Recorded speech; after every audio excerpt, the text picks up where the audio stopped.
نحمده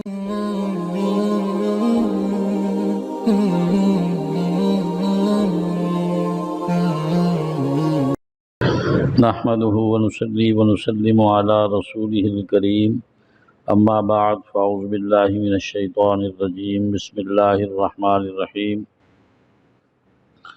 يا بني اسرائيل اذكروا نعمتي التي انعمت عليكم، اے اولاد یعقوب میری ان نعمتوں کو یاد کرو جو میں نے تم پر کی ہیں، وَأَنِّي فَضَّلْتُكُمْ عَلَى الْعَالَمِينَ، اور میں نے تمہیں جہان والوں پر فضیلت دی۔ وَاتَّقُوا يَوْمًا لَا تَجْزِي نَفْسٌ عَن نَفْسٍ شَيْئًا، اس دن سے ڈرو جس دن کوئی کسی کے کچھ کام نہیں آئے گا۔ وَلَا يُقْبَلُ مِنْهَا عَدْلٌ، نہ کسی سے بدلہ قبول کیا جائے گا۔ وَلَا تَنفَعُهَا شَفَاعَةٌ، نہ کسی کی سفارش نفع دے گی۔ وَلَا هُمْ يُنصَرُونَ، اور نہ ان کی مدد کی جائے گی۔ وَإِذِ ابْتَلَىٰ إِبْرَاهِيمَ رَبُّهُ بِكَلِمَاتٍ فَأَتَمَّهُنَّ، جب اللہ تعالیٰ نے ابراہیم علیہ السلام کو کچھ کلمات کے ذریعے آزمایا، اور قَالَ إِنِّي جَاعِلُكَ لِلنَّاسِ إِمَامًا، حضرت ابراہیم علیہ السلام سے فرمایا کہ میں تجھے لوگوں کا امام بنانے لگا ہوں۔ قَالَ وَمِن ذُرِّيَّتِي، حضرت ابراہیم علیہ السلام نے فرمایا اور میری اولاد میں سے۔ قَالَ لَا يَنَالُ عَهْدِ الظَّالِمِينَ، اللہ نے فرمایا کہ میرا عہد ظالموں کو نہیں پہنچے گا۔ وَإِذْ جَعَلْنَا الْبَيْتَ مَثَابَةً لِلنَّاسِ وَأَمْنًا، جب ہم نے بیت اللہ کو لوگوں کے رہنے کی جگہ اور امن کی جگہ بنایا۔ وَاتَّخِذُوا مِن مَّقَامِ إِبْرَاهِيمَ مُصَلًّى، اور فرمایا کہ تم ابراہیم کے کھڑے ہونے کی جگہ کو جائے نماز بنا لو۔ وَعَهِدْنَا إِلَىٰ إِبْرَاهِيمَ وَإِسْمَاعِيلَ، ہم نے ابراہیم و اسماعیل سے وعدہ لیا، أَن طَهِّرَا بَيْتِيَ لِلطَّائِفِينَ وَالْعَاكِفِينَ وَالرُّكَّعِ السُّجُودِ، کہ تم میرے گھر کو طواف کرنے والوں کے لیے، اعتکاف کرنے والوں کے لیے، رکوع اور سجدہ کرنے والوں کے لیے پاک کرو۔ وَإِذْ قَالَ إِبْرَاهِيمُ رَبِّ اجْعَلْ هَٰذَا بَلَدًا آمِنًا وَارْزُقْ أَهْلَهُ مِنَ الثَّمَرَاتِ، جب ابراہیم علیہ السلام نے کہا اے میرے پروردگار اس شہر کو امن والا بنا دے اور اس کے رہنے والوں کو پھلوں کا رزق عطا فرما۔ من آمن منہم باللہ والیوم الآخر، جو ان میں سے اللہ اور قیامت کے دن پر ایمان لائیں۔ قال ومن کفر فأمتعہ قلیلا، اللہ نے فرمایا جو انکار کرے اس کو تھوڑا سا میں نفع پہنچاؤں گا۔ ثم اضطرہ الی عذاب النار، پھر اسے جہنم کے عذاب کی طرف مجبور کر دوں گا۔ وبئس المصیر، اور وہ برا ٹھکانہ ہے۔ وَإِذْ يَرْفَعُ إِبْرَاهِيمُ الْقَوَاعِدَ مِنَ الْبَيْتِ وَإِسْمَاعِيلُ، قابل یاد ہے وہ وقت جب ابراہیم علیہ السلام اور اسماعیل علیہ السلام بیت اللہ کی بنیادیں اٹھا رہے تھے۔ ربنا تقبل منا انک انت السمیع العلیم، اور دعا کر رہے تھے کہ اے ہمارے پروردگار اسے ہماری طرف سے قبول فرما، انک انت السمیع العلیم، یقیناً تو سننے والا جاننے والا ہے۔ ربنا وجعلنا مسلمین لک، اے ہمارے پروردگار تو ہمیں اپنا فرما بردار بنا لے۔ ومن ذریتنا امۃ مسلمۃ لک، اور ہماری نسلوں میں بھی ایک جماعت تیری فرما بردار ہو۔ وارنا مناسکنا، تو ہمیں حج کے ارکان سکھلا۔ وتب علینا، اور تو ہم پر رجوع کر۔ انک انت التواب الرحیم، یقیناً تو توبہ قبول کرنے والا مہربان ہے۔ ربنا وبعث فیہم رسولا، اے ہمارے پروردگار ان میں ایک رسول بھیج، منہم جو انہی میں سے ہو، یتلو علیہم آیاتک، ان پر تیری آیات کی تلاوت کرے، ویعلمہم الکتاب، انہیں کتاب سکھائے، والحکمہ، اور حکمت، ویزکیہم، اور ان کے دل پاک صاف کر دے۔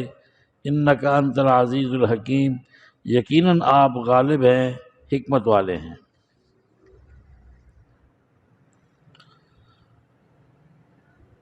یا بنی اسرائیل کے حوالے سے اس صورت میں 3 دفعہ اللہ تعالیٰ نے یہودیوں کو مخاطب فرمایا ہے۔ ایک پہلے پاؤ کے آخری رکوع میں، پھر دوسرا پاؤ شروع ہو رہا ہے وہ بھی یا بنی اسرائیل سے ہے، اور پھر تیسرا اس جگہ سے ہے۔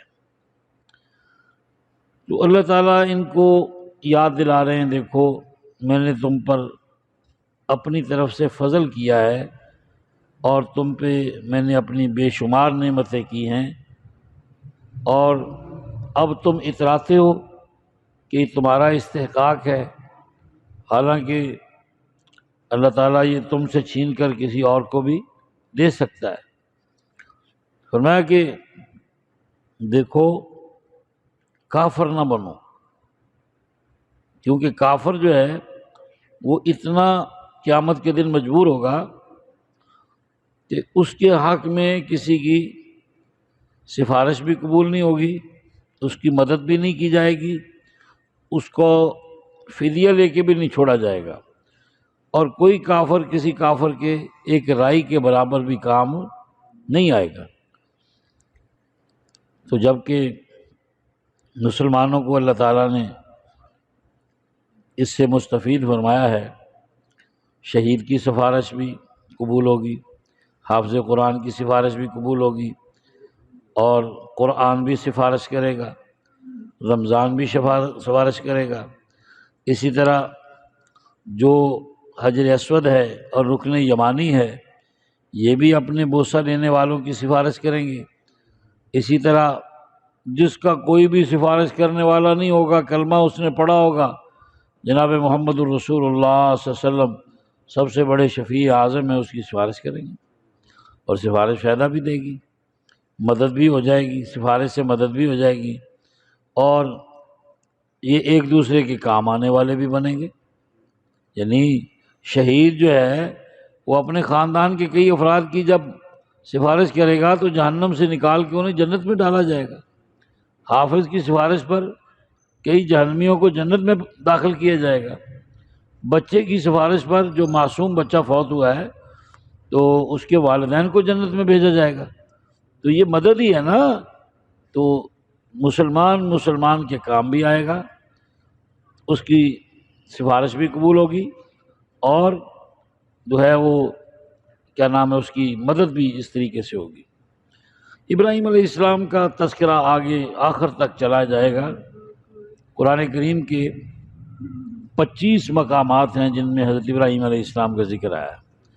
ایک پوری سورت کا نام سورہ ابراہیم ہے، رکوعوں کے رکوع ہیں ابراہیم علیہ السلام کے حوالے سے۔ یہ بھی سارا سلسلہ ابراہیم علیہ السلام کے حوالے سے پارے کے آخر تک چلا گیا ہے۔ ابراہیم علیہ السلام کون ہے؟ ابراہیم علیہ السلام ملک عراق کے شہر عروب میں پیدا ہوئے۔ اس وقت یہ بابل اس کا دارالخلافت تھا۔ حضرت عیسیٰ علیہ السلام سے 2000 سال پہلے یہ پیدا ہوئے ہیں، اور ان کی 2 بیویاں ہیں، ایک کا نام سارہ ہے اور ایک کا نام ہاجرہ ہے، اور حضرت نے جس ماحول میں آنکھ کھولی وہ بت پرست تھا سارا، والدین بھی، قوم بھی، اور اس بابل کا جو حکمران ہے وہ نمرود تھا، اور خود وہ معبود بنا بیٹھا تھا۔ تو اس قوم میں قرآن کریم کے 7ویں پارے کے مطابق کچھ لوگ سورج کے پوجنے والے تھے، کچھ ستاروں کے پوجنے والے تھے، کچھ چاند کی پوجا کرنے والے تھے، اور پھر حضرت ابراہیم علیہ السلام نے سب کو دندان شکن جواب دیا، اور پھر آپ کا مناظرہ 3 پارے میں آ رہا ہے کہ آپ نے وقت کے بادشاہ سے بھی مناظرہ کیا اور اس کو ہرایا، اور اللہ کی توحید جو ہے ان کے سامنے ننگی تلوار کی طرح جو ہے پیش کی، اور کوئی نہیں گھبرائے۔ پھر آپ نے 17ویں پارے کے مطابق سورۃ انبیاء کے حوالے سے کہ آپ نے ان کا جو معبد تھا جس میں بت رکھے ہوئے تھے ان سب کا کلین آپریشن کیا اور سب توڑ پھوڑ کے رکھ دیے۔ قوم نے آپ کو سزا کے طور پر آگ میں ڈالا، اللہ نے آگ کو گلزار کیا، جب یہاں سے رہا ہوئے تو پھر پہلے ملک شام میں گئے، فلسطین میں گئے، اور ان پر 2 آدمی ایمان لے کے آئے اس وقت، ایک آپ کی بیوی سارہ تھی اور ایک آپ کے بھتیجے لوط علیہ السلام تھے، یہ ان پہ ایمان لے کے آئے۔ اور پھر یہ مصر میں پہنچے، مصر کے بادشاہ نے اپنی بیٹی کا رشتہ حضرت ابراہیم علیہ السلام کو دیا، اس بیٹی کا نام ہاجرہ ہے۔ اس ہاجرہ سے اللہ تعالیٰ نے جب ابراہیم علیہ السلام کی عمر 120 سال کی ہوئی ہے تو اس وقت ان کے بطن سے حضرت اسماعیل کو پیدا کیے، اور پھر اسماعیل تھوڑے سے تکڑے ہوئے ہیں تو کہا کہ اس کو ایسی وادی میں چھوڑ کے آ جہاں کھانے کو دانہ نہ ہو، پینے کو پانی نہ ہو، اور بس چھوڑ کے آ جائے۔ حضرت ابراہیم علیہ السلام اپنی گھر والی ہاجرہ کو، بیٹے اسماعیل کو اونٹ پہ بٹھاتے ہیں، پانی کا مشکیزہ ساتھ لیتے ہیں اور کچھ ستو اور کچھ دانے لیتے ہیں۔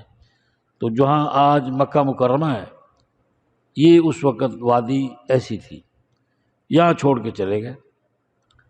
اور جب بیٹا تھوڑا سا جوان ہوا، لڑکپن کی عمر میں ہوا، پھر ملنے کا حکم ہوا، پھر ملنے کے لیے آئے، خواب میں دکھایا کہ اپنے بیٹے کو اللہ کی راہ میں قربان کر، تو حضرت نے اس کے گلے پہ چھری چلائی، ان کو حکم ہے قربان کر، چھری کو حکم ہے خبردار اس کا لوں بھی کٹنے دینا نہیں ہے۔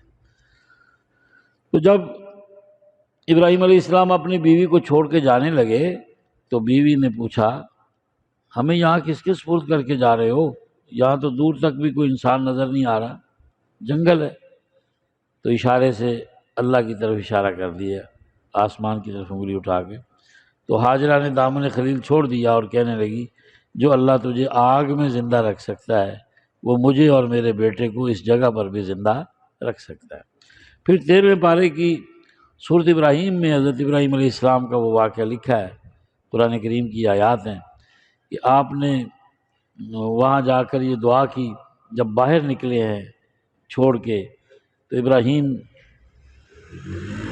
کا جو ضبط تھا بندھن ٹوٹ گئے، رو پڑے اور کہنے لگے اللہ میں اپنی بیوی اور بچے کو تیری حفاظت میں چھوڑ کے جا رہا ہوں، اللہ اب ان کا تو ہی ہے، میں ان کو ایسے گھر کے قریب آباد کر کے جا رہا ہوں، مجھے امید ہے یہ نمازیں پڑھیں گے، تیرے گھر کی آبادی کا ذریعہ بنیں گے، اور ان کو رزق بھی دینا، ان کی حفاظت بھی کرنا۔ ابراہیم یہ مانگ کے چلے گئے، اور ابراہیم علیہ السلام کو جب ذبح کرنے کا حکم دیا ہے اس کے بعد پھر کعبہ کے بنانے کا حکم دیا۔ امتحان پہ امتحان آ رہے ہیں، فَأَتَمَّهُمْ، ابراہیم نے ان امتحانات کو پورا کیا۔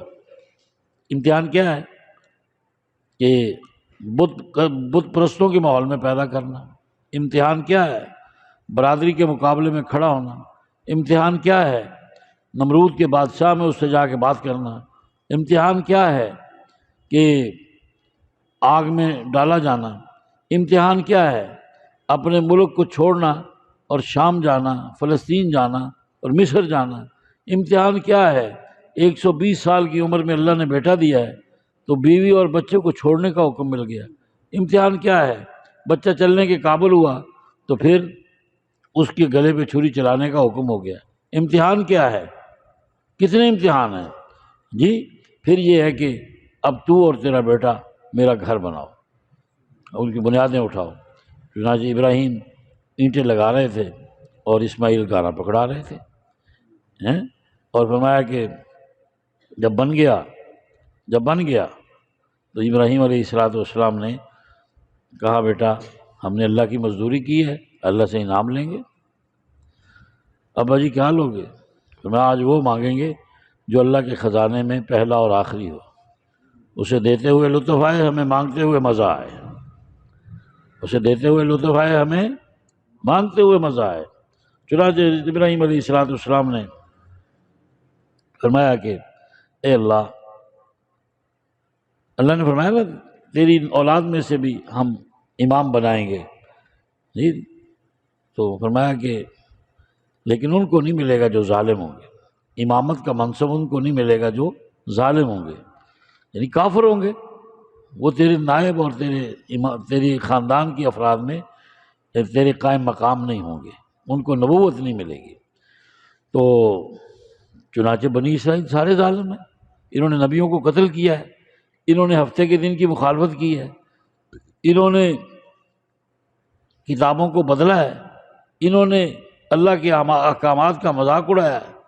اللہ نے کہا سجدے کرتے ہوئے داخل ہو، یہ گھیسیاں کرتے ہوئے داخل ہوئے، جی اللہ نے کہا ہتتن کو، یہ ہنتتن گندم مانگتے ہوئے داخل ہوئے۔ تو جو ایسے ظالم ہیں ان میں آگے جا کے سلسلہ نبوت جاری نہیں رہ سکتا۔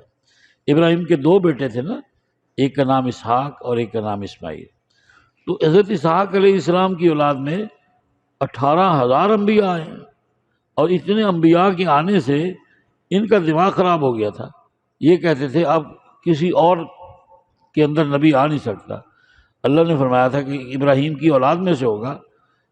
بنی اسرائیل یعقوب علیہ السلام کا لقب ہے، نام ہے، جو اسحاق کے بیٹے تھے، اور جو حضرت اسماعیل کی اولاد تھی ان کا نام بنی اسماعیل ہے۔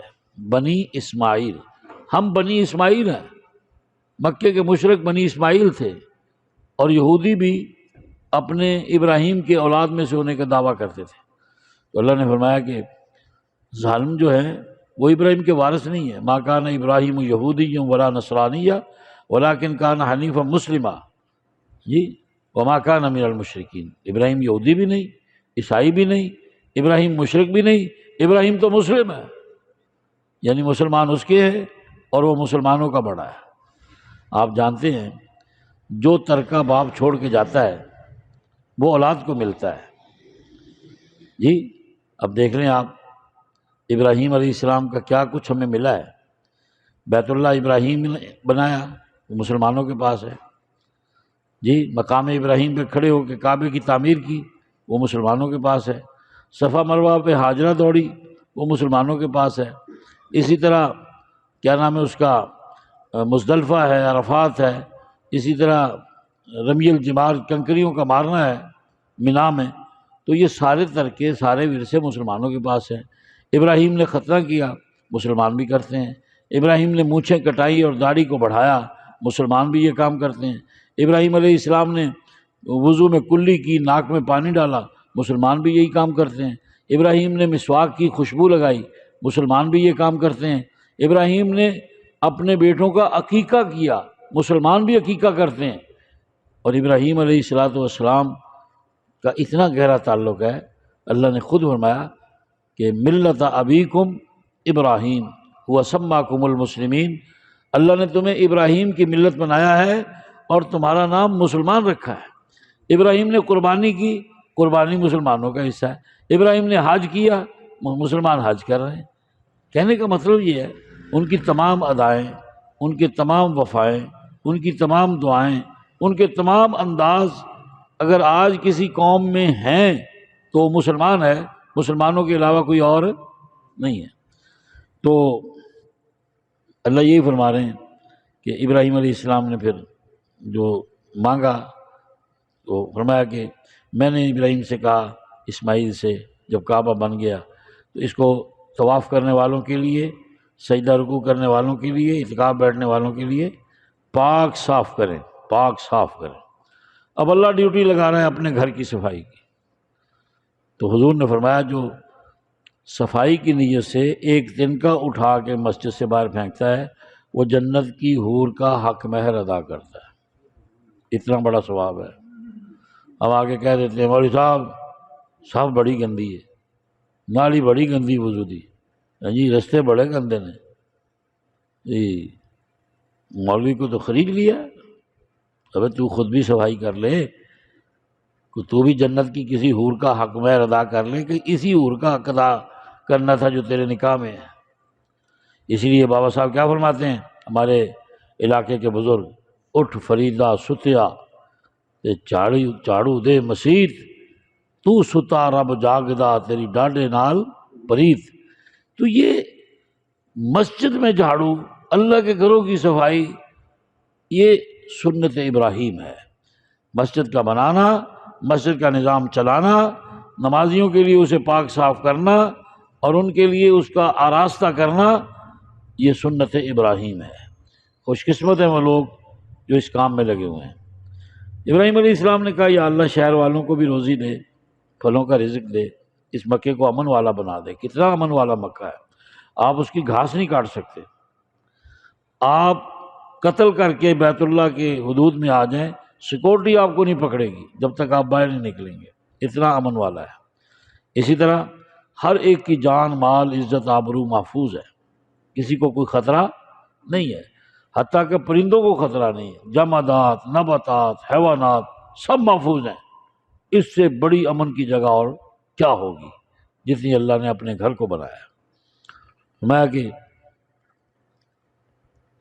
اللہ فرما رہے ہیں کہ رزق تو ملے گا، کافر کو تھوڑی دیر کے لیے ملے گا، پھر وہ جہنم میں جائے گا اور بڑا سخت عذاب ہے۔ ابراہیم اور اسماعیل دعائیں کر رہے تھے، یا اللہ اسے تو ہمیں ہماری طرف سے قبول فرما۔ تقبل اور قبول میں فرق ہے۔ تقبل کہتے ہیں ایسی چیز جو دوسرے کی نظر میں گھٹیا ہو، جس کو دے رہے ہیں نا آپ، وہ اسے گھٹیا خیال کریں، اور قبول کہتے ہیں اتنی اچھی چیز ہو کہ ہر حال میں قبول ہو جائے۔ تو یہ پیغمبر کی عاجزی ہے کہ وہ کہتے ہیں تقبل منا، اللہ تیری بارگاہ میں جو ہم پیش کر رہے ہیں یہ تیری شان کے مطابق نہیں، یہ تو بہت ہی معمولی ہے، اس کی تو قدر و قیمت بھی نہیں ہے، لیکن تیری مہربانی ہے تو اس کو ہماری طرف سے قبول کر لے۔ یہ لفظ بتا رہے ہیں کہ عبادت پہ اترانا نہیں چاہیے، عمل پہ اترانا نہیں چاہیے، اللہ کے سامنے ایسے دعا کرنی چاہیے کہ آدمی عاجزی کا پیکر ہو، آنکھوں میں آنسو ہوں، اور اپنے کسی بھی عمل کو اتنا بڑا نہ سمجھے کہ میں اللہ کے سامنے پتہ نہیں کیا۔ حضور نے فرمایا اللہ کے فضل کو بڑا سمجھو، اپنے عمل کو نہیں، اللہ کے فضل کو بڑا سمجھو۔ اللہ اکبر۔ آگے فرمایا یا اللہ یہ دیکھو اب جو مکے میں موجیں لگی ہوئی ہیں، یہ دعائے ابراہیم کا اثر ہے۔ جہاں کچھ بھی نہیں ہوتا وہ ایسا خطہ ہے کہ جہاں پیدا ہوتا ہے ان کو وہ چیز بعد میں ملتی ہے۔ جس علاقے میں خوبانی پیدا ہوتی ہے اس علاقے کے لوگ بعد میں کھاتے ہیں، مکے والے پہلے کھاتے ہیں۔ جہاں سیب پیدا ہوتا ہے وہ سوات والے بعد میں کھاتے ہیں، مکے والے پہلے کھاتے ہیں۔ جہاں انگور پیدا ہوتا ہے وہ علاقے والے بعد میں کھاتے ہیں، مکے والے پہلے کھاتے ہیں۔ ساری دنیا سے جہازوں کے جہاز فروٹ کے، اناج کے بھر بھر کے وہاں جا رہے ہیں، کبھی کسی چیز کی کوئی کمی نہیں، شارٹیج نہیں۔ 30 لاکھ بندہ حج پہ ہوتا ہے، سارا سال کروڑوں لوگ وہاں جاتے ہیں اور کھاتے ہیں، پیتے ہیں، مزے کرتے ہیں، اور کوئی بھی کسی قسم کی شارٹیج نہیں ہے۔ یہ دعائے ابراہیم کی موجیں لگی ہوئی ہیں، یہ مکے والوں کی انتظام نہیں ہے، یہ ابراہیم کی دعاؤں کا اثر ہے کہ اللہ وہاں پر یہ صورتحال رکھے ہوئے۔ فرمایا کہ یا اللہ ہماری اولاد کو مسلمان بنانا۔ اب ہمارے لیے دعا ہو رہی ہے، وَمِن ذُرِّيَّتِنَا أُمَّةً مُسْلِمَةً لَكَ، امت مسلمہ جی جو ہے یہ بھی ابراہیم علیہ السلام نے مانگی ہے۔ یا اللہ امت مسلمہ عطا فرما اور ہمیں حج کے ارکان سکھا، ہم پر رجوع کر، تو رجوع کرنے والا مہربان ہے۔ آگے رسول اللہ صلی اللہ علیہ وسلم کے بارے میں دعا ہو رہی ہے کہ اللہ ان مکے والوں میں رسول بھیج جو انہی میں سے ہو، یعنی مکی بھی ہو، ہاشمی بھی ہو، یتلو علیہم آیاتک، ان پر تیرے مکمل قرآن کی تلاوت کرنے والا ہو، ویعلمہم الکتاب، انہیں قرآن سکھانے والا ہو، والحکمہ، اور انہیں حدیث پڑھانے والا ہو، ویزکیہم، ان کے دلوں سے شرک کی میل کو کھرچ کے توحید کا نور چڑھانے والا ہو، پاک صاف کر دے انہیں۔ انک انت العزیز الحکیم، تو غالب ہے، حکمت والا ہے۔ 7 صفتوں کا نبی مانگا ہے حضرت ابراہیم علیہ السلام نے، مکی ہو، ہاشمی ہو، قرآن پڑھنے والا ہو، قرآن سکھانے والا ہو، حدیث پڑھنے والا ہو، اور کیا ہے اس کا مکے کا رہنے والا ہو۔ چھٹا کیا ہے؟ مکے کا رہنے والا ہو۔ 7واں کیا ہے؟ یزکیہم، مرشد کامل ہو۔ یہ 7 صفتیں حضور میں پائی جاتی ہیں۔ اب ان کو کہا جا رہا ہے کہ یہ نبی برحق ہیں، بنی اسماعیل سے ہیں، یہودیوں ان کی اطاعت کرو گے تو ٹھیک رہ جاؤ گے، ورنہ نشان عبرت بنا دیے جاؤ گے۔ اسی لیے علامہ الطاف حسین حالی صاحب کہتے ہیں نا کہ حضور نے خود فرمایا میں ابراہیم کی دعاؤں کا ثمر ہوں، میں اپنے ماں کے خوابوں کا اثر ہوں، میں اپنی ماں کی خوابوں کا اثر ہوں، میں عیسیٰ کی بشارت ہوں، میں عیسیٰ کی بشارت ہوں۔ اسی سے حالی کہتا ہے نا کہ ہوئی پہلوئے آمنا سے ہویدا، دعائے خلیل نوید مسیحا۔ اللہ تعالیٰ بھی ہمیں حضور کی اتباع نصیب کرنا۔